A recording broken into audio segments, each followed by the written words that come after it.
दोस्तों, आपका स्वागत है हमारे इस वास्तु सागर चैनल में। एक बार नारद जी भगवान हरि से कहते हैं, है प्रभु, आखिर एक सच्ची पतिव्रता स्त्री की पहचान कैसे की जाए? है प्रभु, उसके अंदर कौन से गुण होते हैं तथा चरित्रहीन स्त्री में कौन से गुण होते हैं? तब भगवान श्री हरि कहते हैं, ही एक स्त्री के मन को समझ पाना किसी के भी बस की बात नहीं है।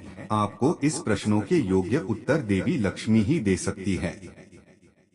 लक्ष्मी, मैं आपसे निवेदन करता हूँ, आप हमारे परम भक्त देवर्षि नारद की जिज्ञासा को शांत कीजिए और उनका मार्गदर्शन कीजिए। तब देवी लक्ष्मी कहती हैं, प्रभु, आपकी आज्ञा से ने अवश्य ही नारद जी जिज्ञासा को पूरा करेंगे।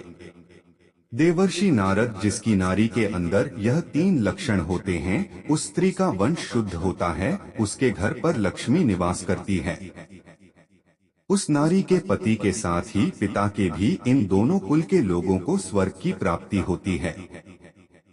जो स्त्रियां पतिव्रता होती है, वह मृत्यु के पश्चात विष्णु लोक को प्राप्त करती है। पतिव्रता स्त्री की महानता की एक पवित्र कथा सुनाती हूँ।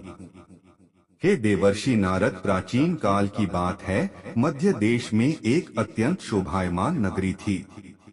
उसमें एक पतिव्रता ब्राह्मणी रहती थी। उसका नाम था शायदा। का पति पिछले जन्म के पाप कर्मों के कारण इस जन्म में खोदी हो गया था, अर्थात उसे कोढ़ का रोग हो गया था। उसके शरीर में बहुत सारे जख्म हुए थे, जिनसे सदा ही परस निकलता रहता था। अपने पति की ऐसी दुर्गति देखकर भी शायद ने अपने पति का साथ नहीं छोड़ा और निर्मल भाव से वह अपने पति की सदा सेवा करती रहती थी। पति के मन में जो जो इच्छा होती उसे वह नारी अपनी शक्ति के अनुसार अवश्य ही पूर्ण करने का प्रयास करती थी। दोस्तों, देवी लक्ष्मी कहती है, देवर्षि नारद, फिर एक दिन शैव्या के पति को रास्ते से जाती हुई एक अत्यंत सुंदर वेश्या दिखाई दी। उस सुंदर वेश्या को देखकर उसका पति काम वासना से भर गया और उस वेश्या पर मोहित हो गया। उस वेश्या के सुंदर रूप ने उस ब्राह्मण को पूरी तरह से अपने वश में कर लिया। उसके रूप को देखते ही वह आहें भरने लगा, लंबी लंबी सांस खींचने लगा, और जब वह वेश्या उसकी नजरों से दूर चली गई तो वह बहुत दुखी हो गया। अपने पति की आवाज सुनकर वह पतिव्रता तुरंत दौड़ती हुई घर से बाहर आ गई और अपने पति से पूछने लगी, है नाथ, क्या हुआ? आप इतने उदास क्यों हो गए? आपने लंबी लंबी सांसें कैसे खींची? आपको जो भी कष्ट है मुझे बताइए। जो भी कार्य हो आप मुझे बताइए, हमें पूर्ण करने का प्रयास अवश्य करूंगी। हे प्राणनाथ, एकमात्र आप ही मेरे गुरु हैं, प्रियतम है। पत्नी के इस प्रकार से पूछने पर उसके पति ने कहा, हे प्रिय, मुझे जो चाहिए वह तुम नहीं दे सकती। तुम्हें क्या कोई भी मुझे नहीं दे सकता, इसीलिए उस पर व्यर्थ बात करना उचित नहीं है। तब वह कहती हैं, आप केवल मुझे आज्ञा देने का कष्ट करें, मैं अपनी पूरी शक्ति लगाकर उस काम को पूरा करूंगी। अगर मैं आपके इस कार्य को पूरा कर सके तो इस लोक में और परलोक में मेरा कल्याण होगा। फिर शैव्या के कौड़ी पति ने कहा, हे प्रिय, ठीक है, बताता हूँ। अभी अभी इस रास्ते से एक अत्यंत सुंदर वेश्या जा रही थी। उसका शरीर अत्यंत सुंदर और मनमोहक था, जिसे देखकर मेरा हृदय कामाग्नि से भर गया है। यदि तुम ऐसा कोई उपाय करो जिससे वह सुंदर वेश्या मुझे प्राप्त हो जाए तो मेरा जन्म सफल हो जाएगा। हे देवी, तुम उससे मेरा मिलन करवाकर मेरी कामाग्नि को शांत करो।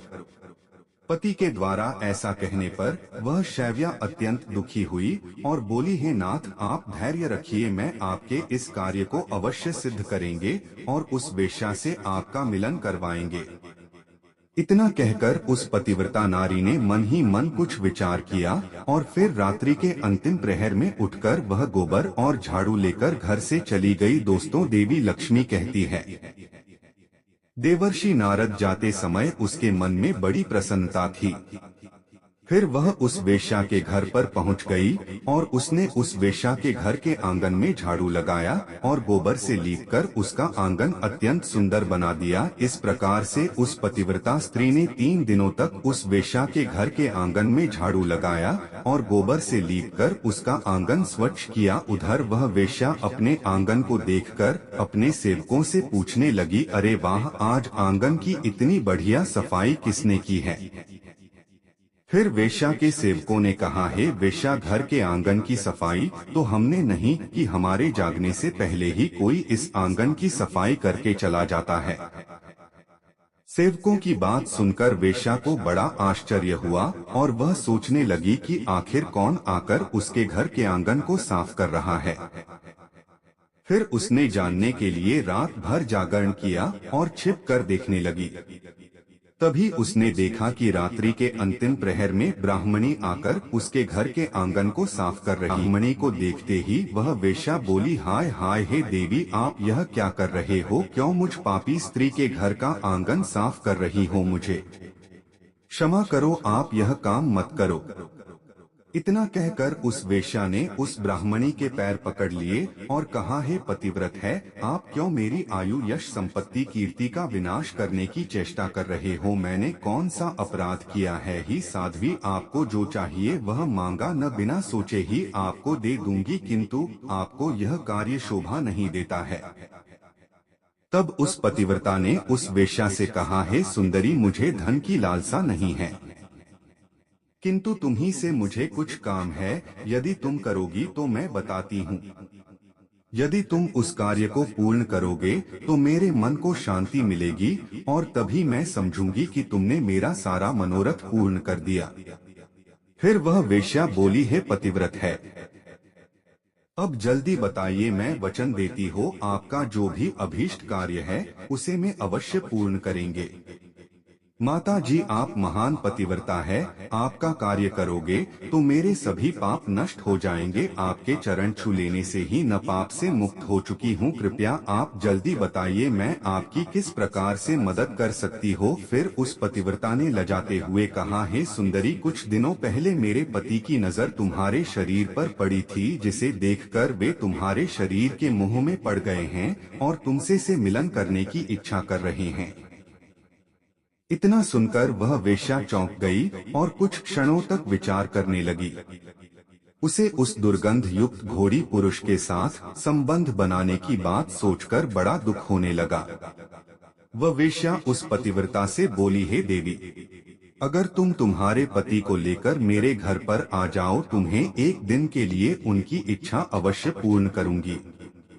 तब उस पतिव्रता ने कहा, हे सुंदरी ने, आज रात को ही अपने पति को लेकर तुम्हारे घर पर आ जाऊंगी और जब मैं तुमसे खुद की तृप्ति करके संतुष्ट हो जाएंगे तब मैं फिर से उनको अपने घर वापस ले जाऊंगी। तब वेश्या बोली, हे पतिव्रत है, तुम शीघ्र ही अपने घर पर चली जाओ ताकि कोई तुम्हें यहाँ पर न देखे और आधी रात को अपने पति को लेकर यहाँ पर चली आओ, मैं तुम्हारी इच्छा अवश्य पूर्ण करूंगी। व्रता नारी अपने घर पर चली गई और उसने अपने पति को सारी बात बता दें कि वह आज रात को उसे उस वेश्या के घर पर ले जाएगी। फिर वह कोढ़ी अपनी पत्नी से बोला, हे प्रिय, मैं उसके घर पर कैसे जाऊंगा? मुझसे तो चला नहीं जाता, फिर किस प्रकार से कार्य पूरा हो पाएगा?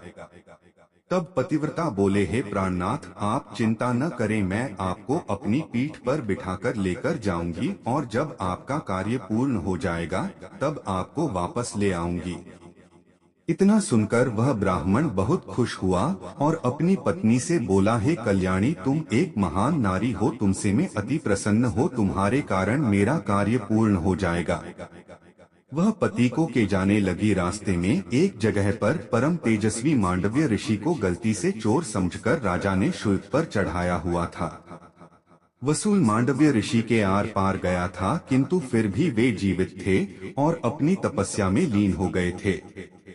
रात के अंधकार में वह पतिव्रता ब्राह्मणी मांडव्य ऋषि के नजदीक से गुजर रही थी तो गलती से उसके कौड़ी पति का पैर मांडव्य ऋषि के शरीर को लग गया और उनकी तपस्या भंग हो गई। मांडव्य ऋषि अत्यंत क्रोधित हो गए और श्राप देने लगे, जिस पार्टी ने भी मेरी तपस्या भंग की है और मुझे वेदनाएं दी है वह पापी सूर्योदय होते ही भस्म हो जाएगा।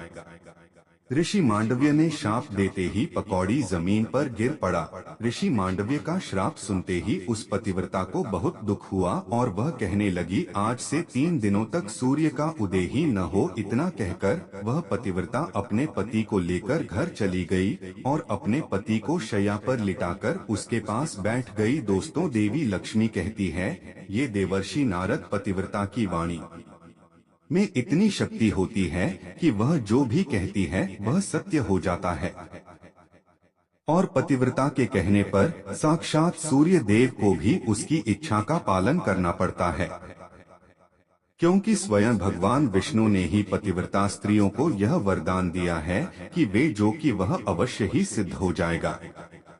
फिर 3 दिनों तक सूर्योदय नहीं हुआ। सारा संसार अंधकार में चला गया और तीनों लोकों में इसकी खबर फैल गई। यह दृश्य देखकर सभी देवता ब्रह्मा जी के पास गए और सूर्य के उदय न होने का कारण पूछने लगे। तब ब्रह्मा जी ने देवताओं को दोस्तों, आपको हमारी वीडियो कैसी लगी कमेंट बॉक्स में जरूर बताएं और हमारे पास तो सभी चैनल को जरूर सब्सक्राइब करें।